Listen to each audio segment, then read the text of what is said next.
di Ramadan. Tapi ada yang aneh tahun itu.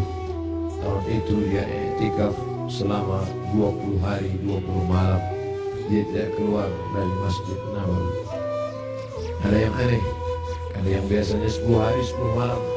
Kalau kita sholat di Masjid Nabawi tepat di mihrab, maka di samping mihrab sebelah kiri ada satu tiang bernama Ustuwanatus Sarir.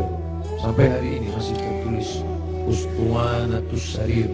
Ustuwana artinya tiang, sarir tempat tidur, karena di bawah tiang itu diletakkan tempat tidur Nabi Muhammad SAW. Disitulah Nabi i'tikaf. Di samping Ustuwanatus Sarir ada namanya Ustuwanatul Haris. Tiang Haris artinya penjaga. Disitulah tegaknya penjaga Nabi, yaitu Sayyidina Ali ibni Abi Thalib radhiyallahu anhu.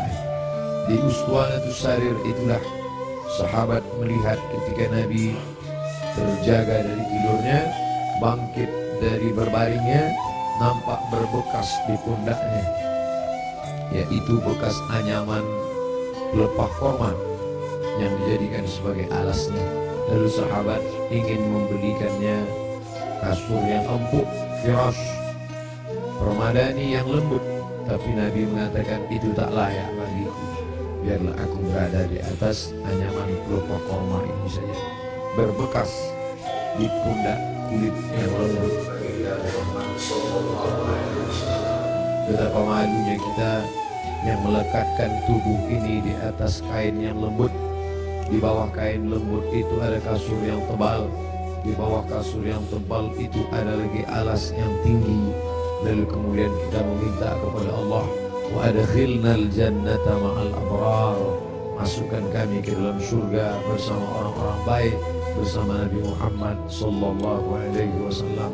Sementara dia berbekas pundaknya karena beralaskan alas yang keras, pelepah korma yang dianyam, yang menjadi alas pundaknya yang lembut. Begitulah kehidupan dia. 20 hari 20 malam dia beriktikaf, tidak keluar sama sekali dari Masjid Nabawi. Ma baina baiti wa mimbari, antara rumahku dan mimbarku raudhatun min riyadil jannah, salah satu dari taman-taman surga. Selesai bulan Ramadan, masuk bulan Syawal. Selesai bulan Syawal, masuk Dzulqa'dah. Selesai Dzulqa'dah, masuk Dzulhijjah.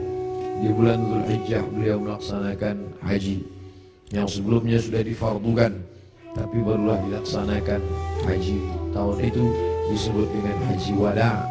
Wada, selamat tinggal, karena memang setelah itu Nabi meninggal dunia. Maka pada haji wada itu dia pergi ke tanah suci Makkah Al-Mukarramah. Ada yang unik, ada yang aneh. Biasanya beliau berkurban kambing, dia potong 1 ekor untuk keluarganya. Hadza li Muhammad, wa untuk keluarga Muhammad.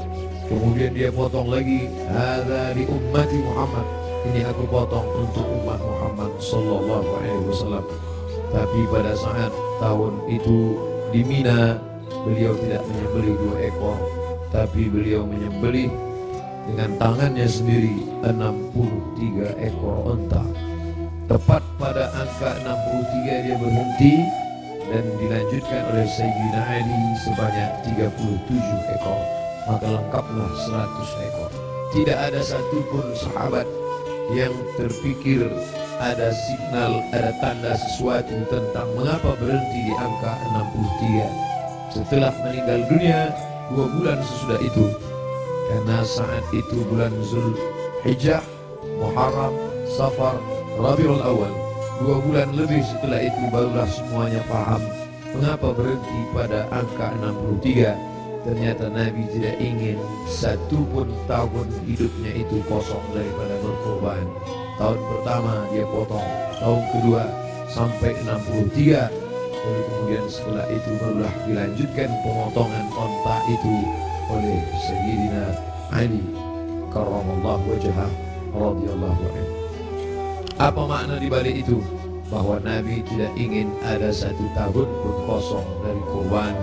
Nabi ingin ada penyembelihan kurban di setiap umur, di setiap usia, di setiap waktu yang dilewati ada penyembelihan kurban.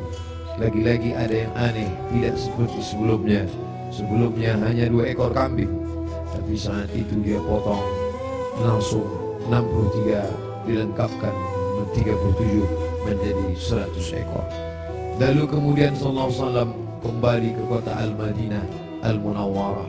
Masuk bulan Muharram, masuk bulan Safar, masuk bulan Rabiul Awal. Lalu kemudian beberapa hari menjelang meninggal, Nabi berziarah ke makam Baqi yang ada di samping Masjid Nabawi sebelah kiri menghadap ke arah kiblat. Pulang dari Baqi, beliau merasakan sakit kepala yang amat sangat keras. Itu dia adukan kepada Sayyidatuna Aisyah Ummul Mukminin radhiyallahu anha. Beliau juga mengadukan bagaimana masih terasa sakit, sisa-sisa tertelan racun yang diberikan seorang perempuan Yahudi dulu beberapa tahun yang lalu, 3 tahun yang lalu, tepatnya di tahun ke-7, ketika orang Khaybar mengundang dia di perkampungan Yahudi Khaybar. Di Madinah ada Yahudi Bani Nadir, ada Yahudi Bani Quraidah, ada Yahudi Bani Qainuqa, ada Yahudi Khaybar. Lalu mereka mengundang Nabi ke Khaybar. Mereka tanya, makanan apa yang paling disukai Nabi? Nabi menjawab, makanan yang paling disukai Nabi adalah kaki kambing bagian depan. Lalu mereka sajikan kaki kambing bagian depan itu, karena itu makanan kesukaan Nabi. Rupanya di bagian depan kaki kambing itulah mereka tanamkan racun yang paling sangat banyak, paling berbahaya. Sahabat Nabi yang mengunyah daging kambing itu langsung meninggal di tempat. Nabi SAW sepakat semua ahli sirah bahwa Nabi memasukkan daging kambing itu ke mulutnya, tapi mereka ikhtilaf tentang menelan.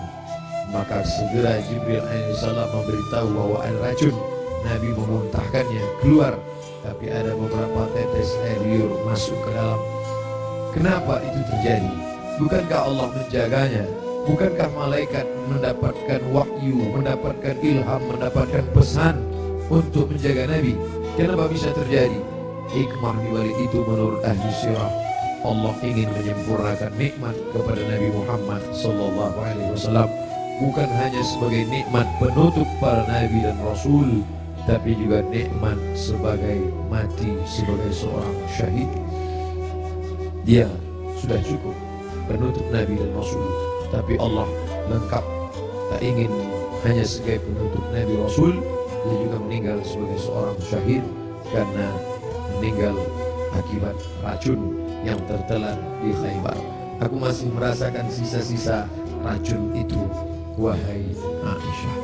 Lalu kemudian Nabi SAW sempat mengalami kehilangan kesadaran. Lalu sahabat mengambilkan air yang disimpan di dalam kirbah kulit kambing yang dijahit, sampai tidak keluar air dari kulit kambing itu karena ketat jahitannya. Lalu kemudian disiramkan ke wajah Nabi Muhammad SAW. Ketika air itu disiramkan ke wajah Nabi, Nabi pun tersadar. Dan saat Nabi tersadar, apa yang dia inginkan? Biasanya orang kalau sudah pingsan, dia inginkan makanan, dia inginkan kenikmatan, dia inginkan sesuatu. Tapi Nabi SAW menginginkan sholat berjamaah, dibawa ke Masjid Nabawi. Tapi saat itu keadaannya lemah, kakinya terseret, dia dipapah oleh sahabat Nabi, oleh Sayyidina Ali radhiyallahu anhu bersama Fadl ibnu Abbas. Satu di sebelah kiri, satu di sebelah kanan. Mereka memegang tangan Nabi, kedua tangan Nabi di pundak Ali dan Fadl.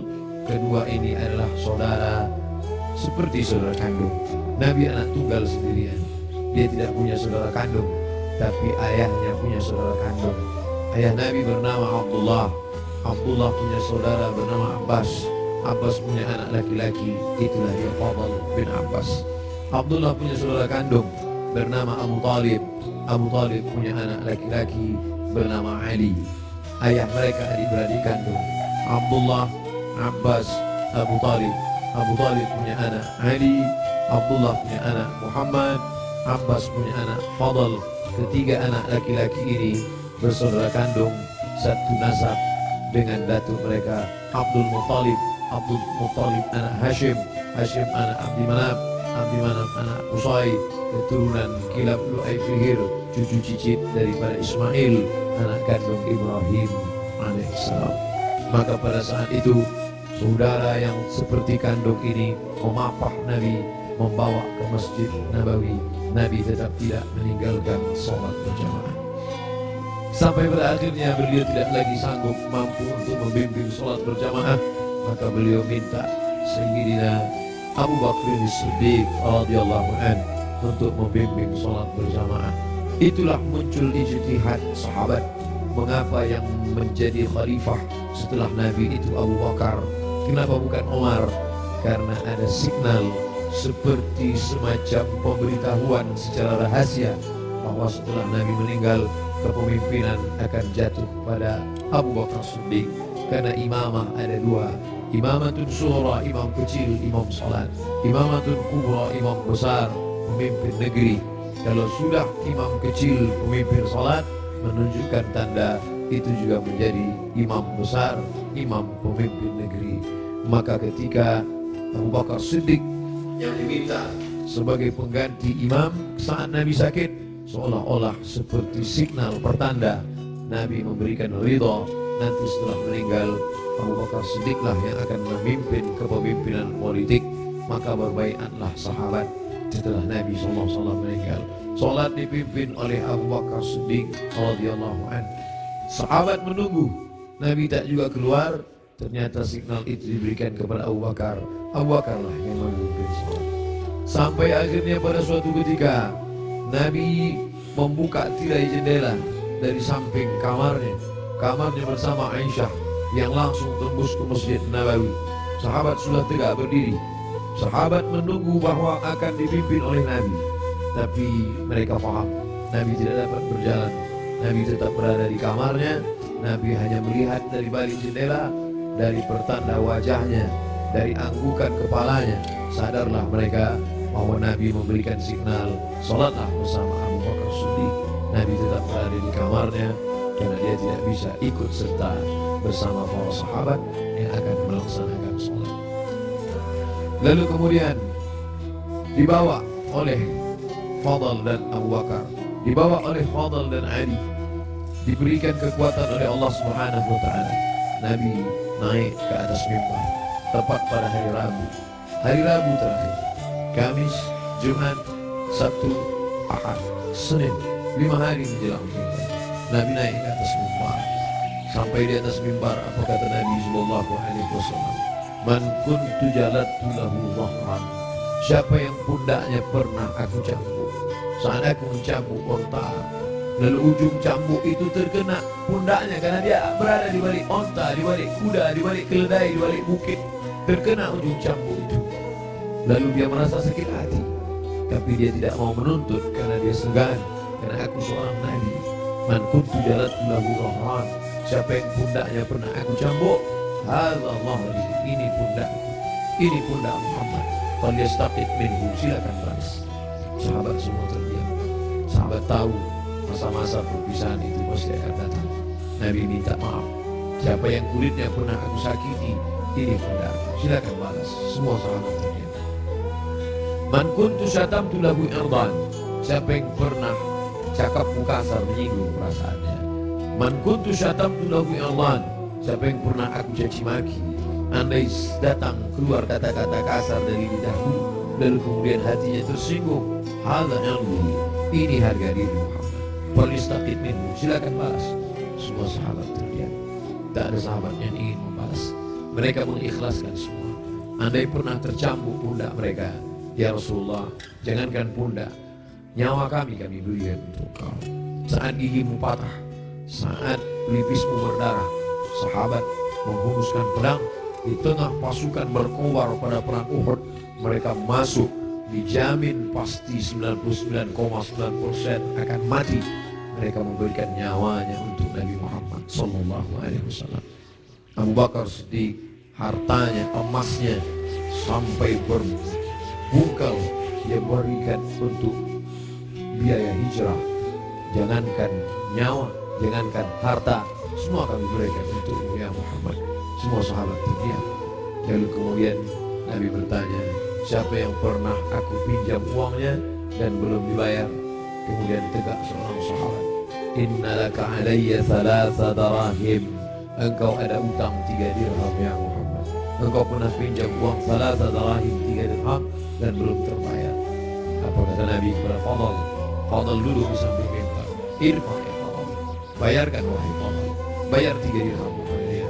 Fadl segera membayarkan 3 dirham karena Nabi tidak ingin tertinggal. Kalau pernah tersakiti fisik, pipi yang tertampar, rambut yang tertarik, kulit yang terluka, jangan sampai kita bawa mati menghadap Allah. Kalau pernah ada hati yang tersakiti, jangan sempat ada hati orang yang sakit, maka mintalah maaf. Itu yang ditunjukkan oleh Nabi Muhammad Sallallahu Alaihi Wasallam. Lalu kemudian hutang piutang, walaupun mati syahid, orang mati syahid tidak akan merasakan sakaratul maut. Orang yang mati syahid tidak akan merasakan azab kubur. Orang yang mati syahid tidak akan merasakan hisab. Orang yang mati syahid langsung masuk surga. 4 keutamaan mati syahid tidak lain kecuali hutang piutang. Nabi Sayyidul Anbiya wal Mursalin pun tidak ingin ada hutang piutang, maka dia minta kepada Fadl, idfa ya Fadl, bayar wahai Fadl. Fadl membayar, tapi sahabat sudah merasa tidak enak hati. Mereka sudah tahu detik-detik perpisahan itu tak akan lama lagi. Tanda-tanda itu sudah mereka rasakan sejak dari Ramadan, sejak dari haji, sejak dari Zulqa'dah, sejak dari Zulhijjah, sampai Muharram, sampai Safar, sampai ketika beliau berziarah.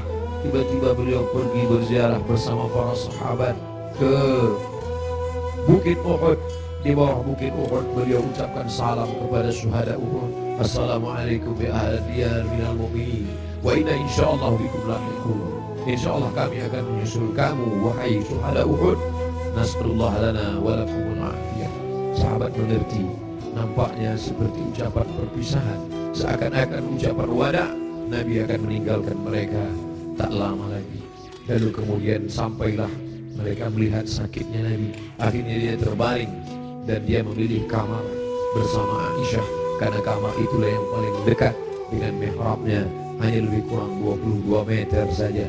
Di sini mihrabnya, di samping mihrab mimbarnya, di samping kiri menghadap ke kiblat, disitulah kamarnya. Antara jarak yang begitu dekat. Biasanya Bilal mengetuk pintu karena Nabi sholat qabliyah di kamar. Nabi tidak sholat qabliyah di dalam masjid. Nabi sholat qabliyah di kamar. Bilal biasanya mengetuk pintu, bertanya, sudah bolehkah iqamat wahai Rasulullah? Kalau Rasulullah mengatakan aqimis shalah, iqamatlah Bilal. Barulah Bilal berani, Allahu Akbar, Allahu Akbar, asyhadu an la ilaha illallah, asyhadu anna Muhammadar Rasulullah, hayya 'alas shalah, hayya 'alal falah, qad qamatis shalah, qad qamatis shalah, Allahu Akbar, Allahu Akbar, la ilaha illallah. Tapi hari itu tidak ada signal dari Nabi, karena Nabi berada di kamar. Dipapah pun tak juga sanggup berdiri. Sampai akhirnya datanglah Sayyidatuna Fatimah masuk ke dalam kamar Nabi Sallallahu Alaihi Wasallam.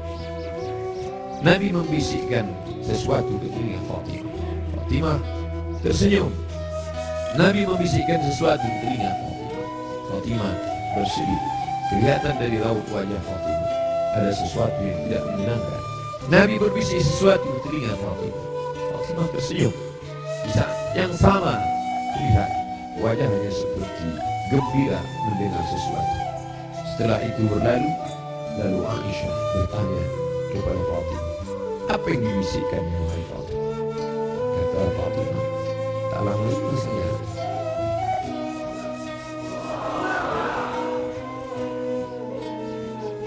tak lama lagi masanya aku akan menghadap Allah SWT. Inilah masa-masa terakhir aku akan bersama dengan. Kenapa Nabi? Kenapa Fatimah tersenyum? Karena Nabi berbisik, engkau adalah orang pertama yang akan menyusui di antara keluarga. Engkau adalah orang pertama yang akan bersama dengan aku. Engkau adalah orang pertama yang akan menyusul aku di keluargaku.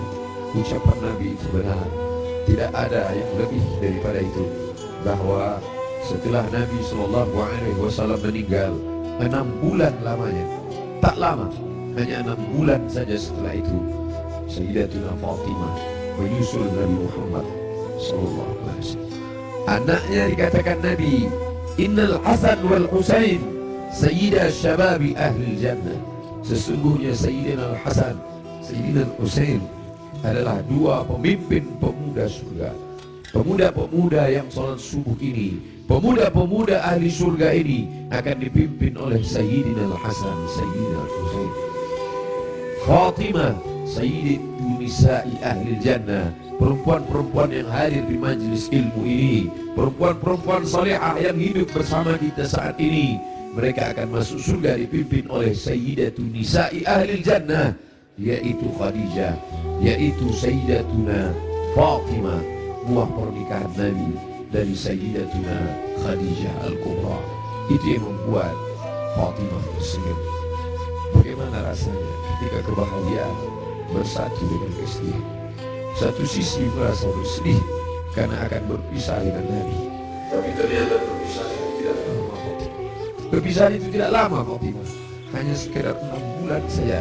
Setelah itu engkau akan menyusul. Engkau akan menyusul. Allahumma salli ala Sayyidina Muhammad. Allahumma salli ala Sayyidina Muhammad.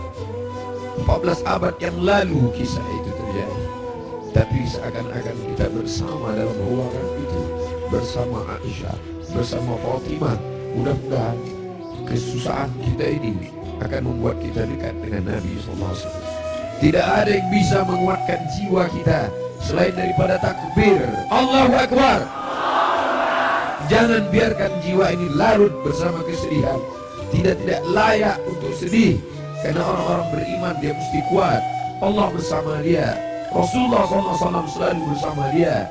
Kita tetap berselawat, kita tetap agungkan Allah. Mengapa kita mesti rapuh? Mengapa kita mesti bersedih? Orang beriman itu, ala inna awliya Allah, ketahuilah wali-wali Allah, orang-orang yang menolong agama Allah, la khawfun alaihim wa la hum yahzanun. Tak ada takut dalam hati mereka, tak ada takut dalam jiwa mereka. Wa la hum yahzanun, mereka tidak bersedih hati. Yang tidak boleh hanya memukul-mukul pipi, menarik-narik kantong, menarik-narik rambut, menyobek-nyobek baju. Laisa minna man darabal khudud wa syaqal juyub.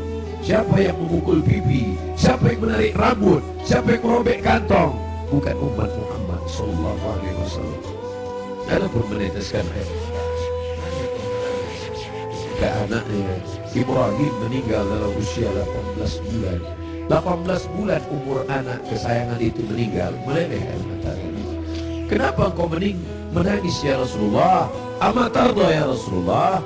Apakah engkau tidak ridha atas ketetapan Allah ini? Aku ridha, kata Nabi. Lalu kalau ridha, kenapa engkau menangis? Ungkapan kasih sayang, air mata, ungkapan kasih sayang. Kita bukan marah kepada Allah, kita bukan tidak senang.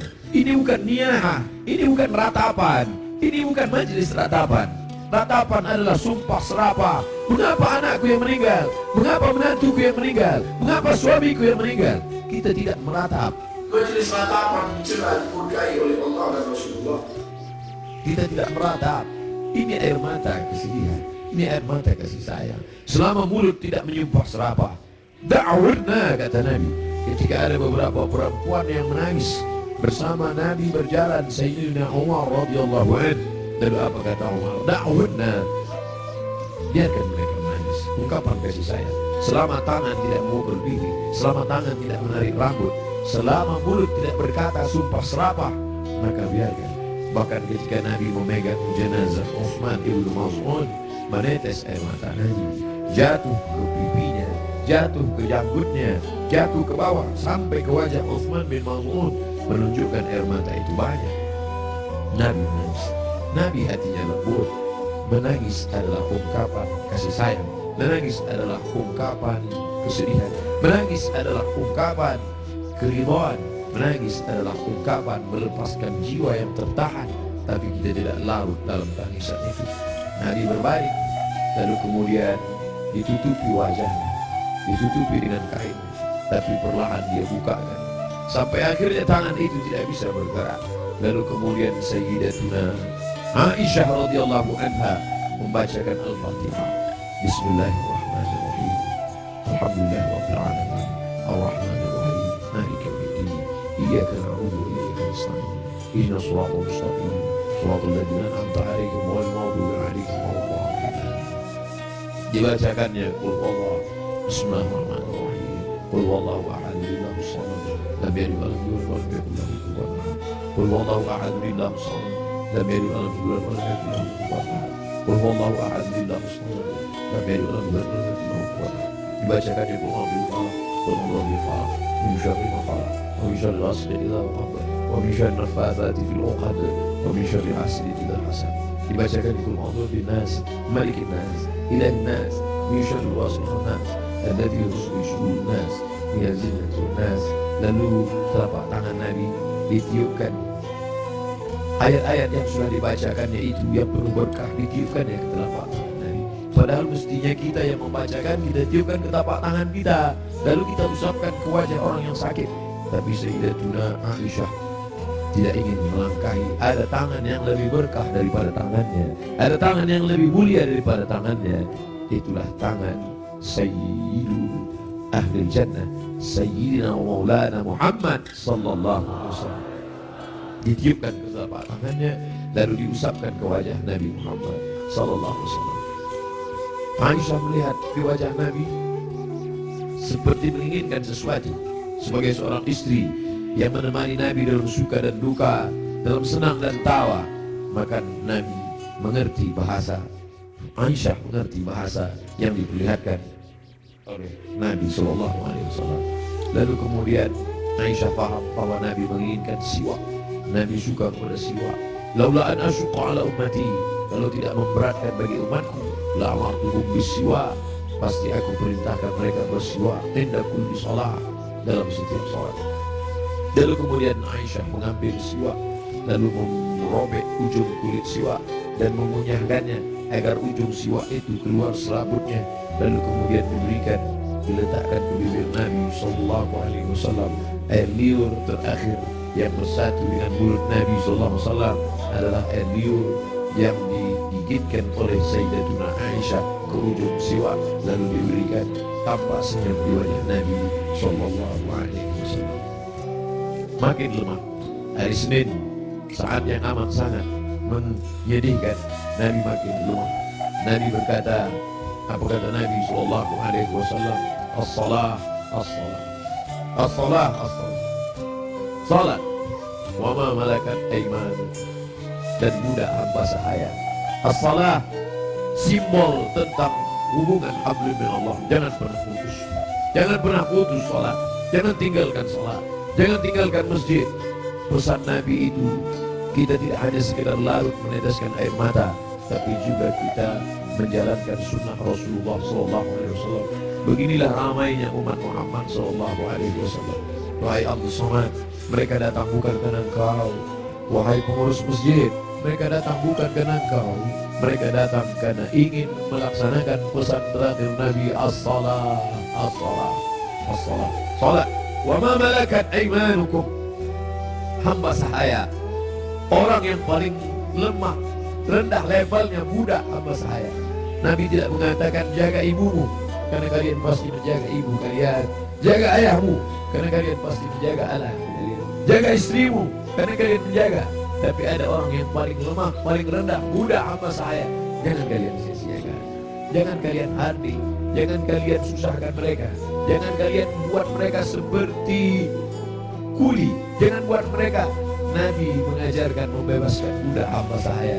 Akhirnya hari ini tidak ada lagi perbudakan, tidak lagi hamba sahaya, tapi membantu kalian. Jangan kalian makan gajinya. Jangan kalian makan titik peluh keringatnya. Supir kalian, security kalian, orang yang menggali parit untuk mencari makan, pekerja kalian. Sampai hati kalian makan titik peluh keringatnya. Sampai masanya nanti mereka lebih mulia daripada kalian, dan amal sholat kalian, puasa kalian akan habis diambil. Atadruna man muflis, tahukah kamu siapa itu orang yang bangkrut? Siapa itu ya Rasulullah?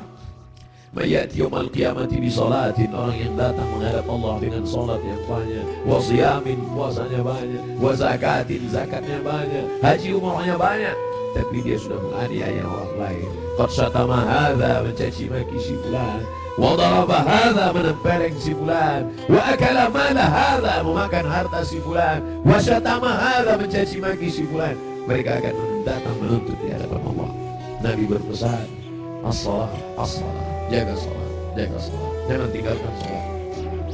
Wa ma malakat aymanukum, budak kalian, hamba sahaya kalian. Hari ini tidak lagi ada hamba sahaya, tapi ada orang-orang lemah di sekitar kita. Anak yatim di antara kalian, jaga. Fakir miskin di antara kalian, jaga. Janda-janda tua, suaminya sudah meninggal, siur sebatang kara, anaknya tidak lagi ada, jaga, jangan sampai mereka kelaparan. Mereka orang-orang yang al-mustad'afun, orang-orang lemah, berada di bawah kekuasaan kalian, maka tolong bantu mereka. Apa kata Nabi Sallallahu Alaihi Wasallam sebelum dia meninggal? La'anallahu al-yahud wan nasara, Allah melaknat Yahudi dan Nasrani. Kenapa? Ittakhadhu qubur anbiya'ihim masajid, mereka menjadikan kubur nabi-nabi dan orang soleh di antara mereka, mereka robah menjadi masjid, mereka robah menjadi tempat ibadah. Nabi melarang. La'anallahu al-yahud wan nasara, Allah melaknat Yahudi dan Nasrani. Ittakhadhu qubur anbiya'ihim masajid. Alhamdulillah, sampai hari ini tidak ada satupun orang Islam di dunia ini yang meratakan kubur dengan tanah, lalu di atas kubur itu dibangun masjid sebagai tempat ibadah. Tidak ada. Di bawah lantai ini tidak ada kuburan. Andai ada kubur di bawah lantai ini, maka kita sudah melanggar peringatan terakhir. Detik-detik menjelang Rasul meninggal, biasanya orang meninggal akan menyampaikan pesan-pesan penting. Hari itu dia lepaskan semua. Budak-budak hamba sahayanya dia merdekakan semua. Tombaknya, pedangnya, baju besinya dia wakafkan semua fisabilillah. Tidak ada yang melekat pada tubuhnya. Dia ingin mati menghadap Allah Subhanahu wa Ta'ala dalam keadaan bersih sebersih-bersihnya. Tapi pesan-pesan ini penting. Dia tidak ingin ada orang membangun makam menjadi tempat ibadah, lalu kemudian orang beribadah di sana, sholat di atasnya. Adapun ada makam di samping kiri masjid, di samping kanan masjid, ada dinding, ada jalan, maka itu tidak termasuk menjadikan makam sebagai masjid. Yang dilarang hanyalah meratakan makam lalu dibangun masjid di atasnya. Laknat Allah, laknat Rasulullah kepada mereka yang melakukan itu, dan kita tidak ada satupun yang melakukan itu. Masjid kita bersih daripada ini. Sampai akhirnya saat petang hari Nabi mulai mengatakan, apa kata Nabi SAW? Ma'an nabiyyin was-siddiqin was-syuhada was-salihin wa hasuna ulaika rafiqa. Ma'an nabiyyin, akan bersama dengan para nabi, Adam, Idris, Nuh, Hud, Saleh, Ilyas, Ilyasa, Zakaria, Musa, Yahya, Ayub, Sulaiman, Zulkifli. Mereka sudah lama menantikan saat Isra Mi'raj bertemu di langit pertama, bertemu di langit kedua, bertemu di langit ketiga. Bahkan wa antal imam, engkau yang menjadi imamnya saat salat di Masjidil Aqsa. Tapi ini pertemuan bukan antara hidup dengan mati, tapi pertemuan antara orang yang sudah meninggalkan kehidupan. Ma'an nabiyyin, akan bersama dengan para nabi. Was-siddiqin, akan bersama dengan para siddiqin, orang-orang yang benar. Was-syuhada, akan bersama dengan orang yang mati syahid. Was-salihin, akan bersama dengan orang-orang yang saleh. Wa hasuna ulaika rafiqa, mereka itulah sebaik-baik teman. Kalian sahabat-sahabat, kalian adalah orang-orang baik, tapi aku akan bertemu dengan orang yang lebih baik. Siapa dia? Para nabi, was-siddiqin, was-syuhada, was-salihin. Puncaknya kalimat panjang itu tak lagi keluar dari mulut Nabi, tapi mengatakan Allahumma birrafiqil a'la, akan bersama dengan Allah yang maha tinggi. Tidak ada lagi. Tadi bersama sahabat, bersama istri, bersama anak, bersama Sayyidatuna Fatimah, bersama Sayyidatuna Aisyah, tapi hari ini sudah lebih tinggi lagi, bersama para nabi, bersama siddiqin, bersama syuhada, bersama salihin. Tapi setelah itu hanya tinggal satu, Allahumma birrafiqil a'la, bersama Allah Subhanahu wa Ta'ala. Nampak perlahan roh itu keluar dari jasad Nabi SAW. di kamar yang agung dan mulia, di tempat yang mulia antara kamar itu dan mimbar. Ma baina baiti wa mimbari rawdatun min riyadil jannah. Meninggallah Nabi Muhammad sallallahu alaihi wasallam. Inna lillahi wa inna ilaihi raji'un. Sampai berita itu kepada sahabat. Ada sahabat yang tak tahan, maka tersedak sampai ke kerongkongan. Tapi berita itu sampai kepada Sayyidina Umar bin Khattab. Umar orang yang amat sangat hebat. Sebelum Umar masuk Islam, tidak ada orang yang berani membaca Al-Quran dengan suara keras. Semuanya bersembunyi. Tapi begitu Umar masuk Islam, orang berani. Begitu juga respon kepada Umar. Begitu sampai berita kepada Umar, wahai Umar, Nabi Muhammad SAW sudah meninggal, wahai Umar. Umar mencabut pedangnya. Man qala inna Muhammadan qad mata. Siapa yang mengatakan Muhammad mati, akan aku pancung kepalanya, kata Umar. Siapa yang berani mengatakan Muhammad mati, akan aku pancung kepalanya, kata Umar. Saat itu datang Abu Bakar sini membacakan ayat wa ma Muhammadun illa rasul. Wa ma Muhammadun illa rasul. Muhammad bukan Tuhan. Muhammad hanyalah seorang rasul. Qad khalat min qablihi rusul. Sebelum dia dulu sudah ada rasul-rasul. Ada Adam meninggal. Ada Idris meninggal. Ada Nuh meninggal. Ada Ayub meninggal. Ada Zulkifli meninggal. Ada Musa meninggal. Ada Harun meninggal. Qad khalat min qablihi rusul afa immata, kalau dia meninggal, au qutila, atau dia dibunuh orang, inqalabatum ala aqabikum, apakah kalian akan meninggalkan agama ini? Apakah kalian akan murtad? Begitu mendengar ayat itu, padahal Umar bin Khattab hafal Quran, padahal Umar bin Khattab termasuk 40 sahabat kutabul wahyi, penulis wahyu. Tidak hafalkah dia ayat itu? Dia hafal Quran, dia penulis wahyu. Tapi kenapa ketika pukulan berat itu datang, lupa, hilang ayat itu di kepalanya? Maka kita pun begitu dalam hidup ini. Kadang ketika pukulan berat itu datang, kita perlu sahabat, kita perlu teman-teman. Saat ini Abdul Somad yang mengingatkan, saat ini Abdul Somad yang membacakan. Tapi sampai masanya pukulan berat itu datang bertubi, Abdul Somad pun lupa. Siapa yang akan mengingatkan dia? Ada sahabat-sahabat dakwah semua. Abdul Somad bukan guru, Abdul Somad bukan imam, Abdul Somad bukan syekh, Abdul Somad bukan habib. Abdul Somad hanyalah seorang sahabat dakwah yang saling mengingatkan. Watawasau bil haq, watawasau bis sabr. Hari ini aku mengingatkan engkau saudara, tapi besok aku boleh lupa, besok aku boleh lalai. Kalian yang akan mengingatkan. Ustaz Somad dulu yang ceramah tentang ini. Ustaz Somad dulu yang kenapa engkau lupa Ustaz? Hari ini subuh ini yang penuh berkah. Allah mubarik li ummati fi bukuriha. Ya Allah berkahi umatku ini pada waktu pagi, pada waktu subuh. Lalu kemudian berita itu sampai kepada Umar. Umar tak dapat menguasai jiwanya. Ternyata cinta mengalahkan ayat. Ternyata cinta mengalahkan semuanya. Tapi ada orang tua yang santun membuat pedang itu terjadi. Bagaimana dengan sahabat yang lain? Bilal tidak sanggup tinggal di kota Al-Madinah Al-Munawwarah.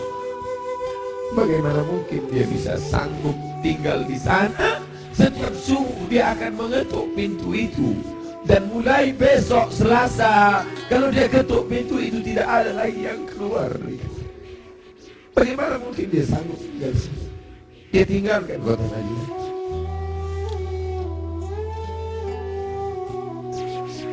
Bilal tak sanggup memandangkan azan. Bilal pergi ke negeri Syam. Dia tinggalkan kota Al-Madinah Al-Munawwarah. Dia pergi ke negeri Syam.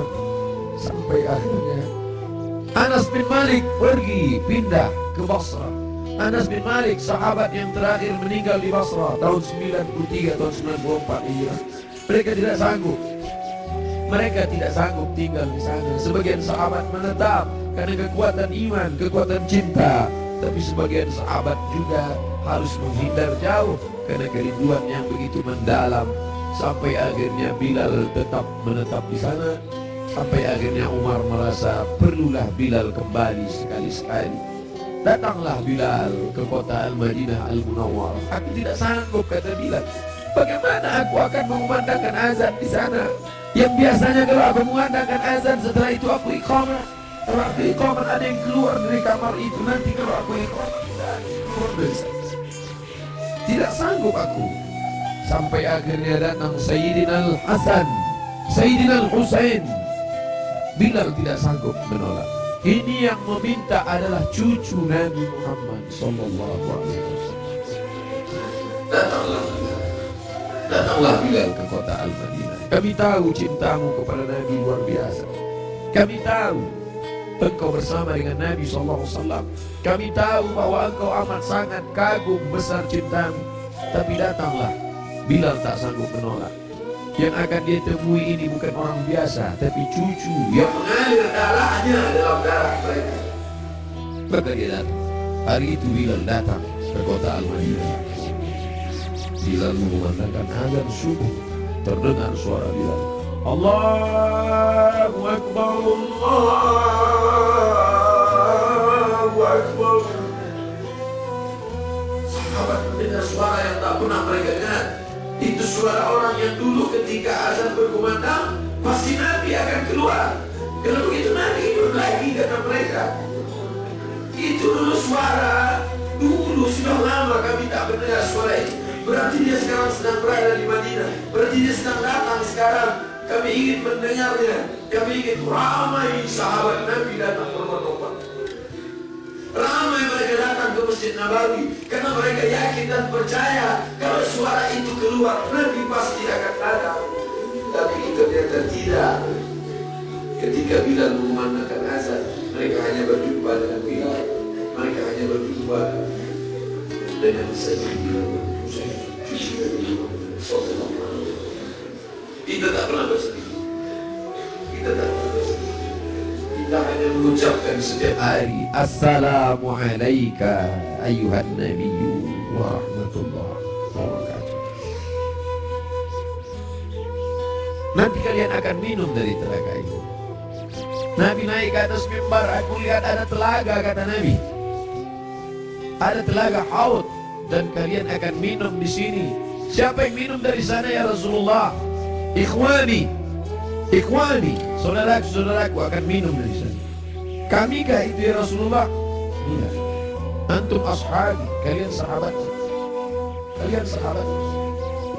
Kalian sahabat. Yang akan minum nanti di sini ikhwani. Siapa itu ya Rasulullah? Amanu bi wa lam yarawni. Mereka beriman kepadaku padahal tak pernah melihat aku. Mudah-mudahan kita termasuk di sana. Aku bukan orang Arab, aku tidak Quraisy, aku tidak pernah bersamanya. Tapi aku orang Arab, kita semua orang Arab. 14 abad jarak kita dengan dia, 1439 tahun yang lalu jarak kita dengan dia. Dia sudah memikirkan kita, patah giginya, berdarah pelipisnya, berdarah kakinya. Sahabat berkata, engkau punya doa mustajab ya Rasulullah, engkau punya doa makbul ya Rasulullah. Kau doa sekali rata mereka dengan tanah. Kau doa sekali saja mati mereka ya Rasulullah. Mintakan doa itu ya Rasulullah. Allahumma salli ala Sayyidina Muhammad. Sekali saja kau berdoa ya Rasulullah, akan mati mereka semua. Kata Rasulullah, tidak. Doa itu aku simpan. Untuk siapa? Untuk kalian nanti di padang mahsyar. Aku simpan doa itu syafaatan li ummati. Dia pikirkan kita 14 abad yang lalu. Apa yang kita lakukan itu agamanya ini?